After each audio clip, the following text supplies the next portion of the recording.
Hi, I'm Ben McKinley. I'm an astronomer at the University of Melbourne, and I was always interested in physics, but I thought it would be pretty cool to be a pilot in the Air Force. So I decided to try that out, and I went on a trial flight and felt really sick, and also found out that my eyes are pretty dodgy. I actually have really strong contact lenses, so that sort of counted me out for being a pilot. But I found out about electrical engineering, and so decided that might be a good career path for me. I started during my time in the Air Force doing physics and astronomy part-time through the Australian National University in Canberra, and I managed to get my bachelor's degree in astronomy and astrophysics. And then I met a professor up at Mount Stromlo who was really interested in radio astronomy and the next generation of radio telescopes, and he was super enthusiastic and he sort of got me into it.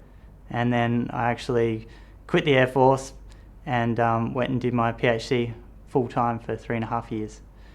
And I finished that about 2 years ago, and I applied for a whole bunch of jobs across Australia, and I ended up getting this job here at the University of Melbourne, where I'm looking at the very early universe with a radio telescope that's located in Western Australia.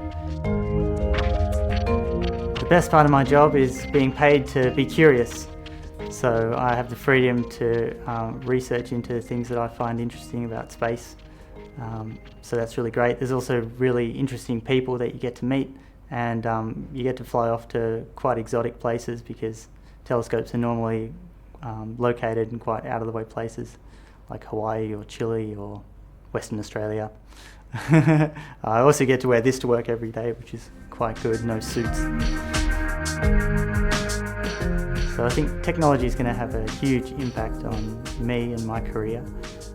There's the obvious things like I'm going to be using the next generation of radio telescopes, the Square Kilometre Array that they're building in Western Australia.